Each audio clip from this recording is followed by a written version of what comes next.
he said a few things. Yeah, really, and I really feel for him. He's a very hot seat. He's a very good friend, and he's doing his maximum best. I mean, you need to see him. He's a restless person. But then, the problem were not those created by him.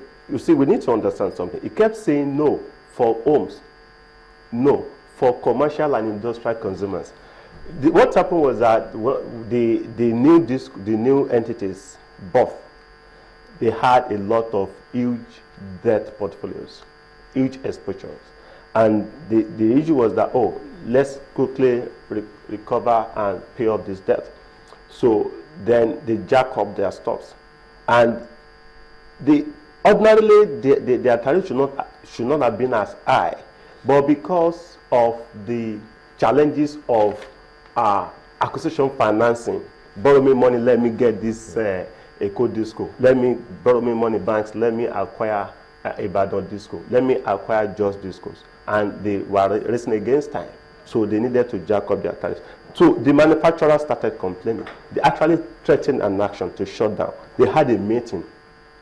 And then they met in Abuja. I follow all this. Then they said, okay, no problem. We'll do something about it. They met at the round table and agreed a reduction exclusively for them, to enable the discos, the new owners, spread their exposures. How long? No, because the federal government stepped in. We need all these things are interrelated. Federal government stepped in. That was why you realize that it was almost simultaneously when federal government stepped in with in the power sector intervention fund of about 234 billion naira, which they gave to discos. That cushioned the financial challenges they were having. And that was why they agreed to slight reduction for industrial and commercial consumers. Three things here now. We'll get back to Dr. Mahdi. Maybe both of you can also come in here. The government comes in with a cushioning effect. Yes. That is one. Then you definitely, as an investor, you have to recoup. Then you have to jack up the time. But you can't spread that. Well, even let's say, okay, it's been spread out, but it's been up a bit for some Nigerians. Yeah. But again, when you take that and you also add what they call the service charge, Nigerians are asking, if you have an increment already in the tariff and there are embedded service charge or charges that you take monthly every time I present my card before you, how else do you make this person understand that he or she is not being exploited at the end of the day? I honestly think Nigerians have been overbilled. If I must say the truth, Nigerians have been overbilled. And this is not due to the fault of Dr. Mahdi and his people at NLC. It's due to the operating environment, because financial exposures, banks are asking for refund of the repayment of their loans, and they needed to do a few things. Remember, the same technology as you put a call through, you are not heard on the other side. You've been charged. The same thing is the same technology. What I'm saying is Nigerians should have options. If I'm not getting good services from Eco Disco, I switch to Keja Disco. I can now even switch to another disco, to disco set up by state or whatever. I should have options. But that's not working now. That's not where we are. So if you're not okay with the services being provided by a particular telecoms, you swap, you do swap. So where are you going to switch to? Which is what you are stuck, and you don't really have much of input in terms of what to pay, and you just have to pay. It's still, even to disconnect, they are not following disconnection order. To disconnect, it has a rule that must be followed. You just come, snap off your light. That's three things in one. Dr. Mahdi, I think we can get your response on these three items. But first of all, let's start off with that perspective about us consumers being. I think we lost him. Oh dear. Okay, we'll attempt to reconnect the line and see if we will get his comments in on this one before we wrap up. But about that process of disconnecting, wherein we know, as is written there. In fact, these days, when you see the bill, they just stamp it and it's been marked for disconnection. And that you should pay with immediate effect. I ask yourself, look, even where you have never defaulted for a day, and so one wonders, is it in spite of what NERC is doing, and we're still having this kind of thing? NERC, that's why I said I would rather a decentralized electricity generation, transmission, and distribution, including regulation.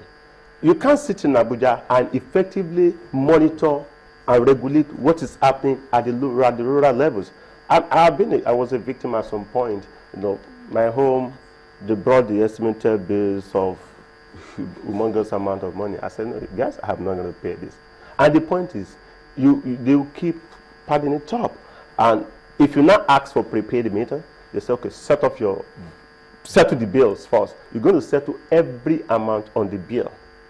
That's what they always say. Pay here. Before you Yes, complain. That to me is look, I think we're getting somewhere. This privatization is another issue that we should also look into. For so many other people, even Gwanda Tone is asking a big question.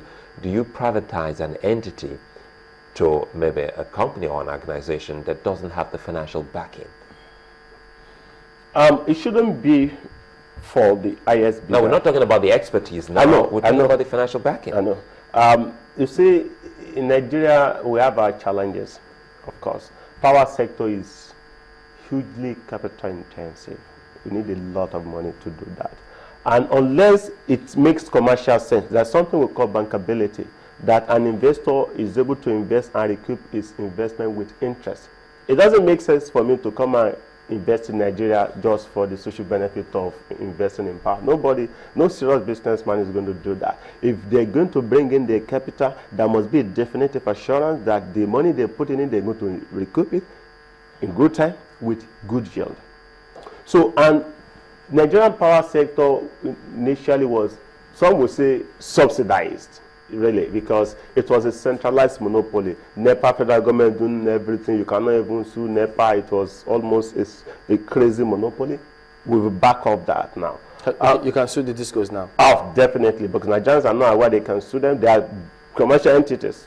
You can sue them, and they are responsible. You can sue them, go to court. And that's why I think Dr. Amadi and his team, they've done well by encouraging electricity consumer advocacy groups, because we need these NGOs to keep advocating.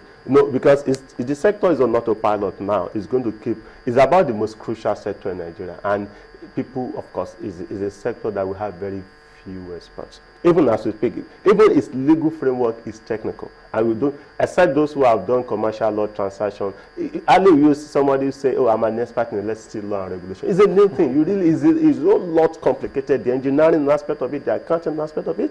So I understand the technicalities involved in this sector. But then Nigerians will not listen to excuses this time around. From federal government, from state government, from the regulators, from all the stakeholders. They need power, they need light, they need electricity in their homes, in their offices, for their industries, and they're not going to deal on that. So how do we get it done? Federal government should go on the one hand, state government should partner, then we should have small-scale power. You see, if the trend globally is such that even cars run on power, electricity, they run on solar and wind. It gets charged, it sets out, it goes on gas, it gets to a place that is hot, converts to start to power through it conducts through solar, it gets to a place that wind turbine changes to wind. The technology is driving the whole thing at a very fast rate, and we seem not prepared. So we cannot even be having power strictly from one source. Just like the telecoms, we should have options.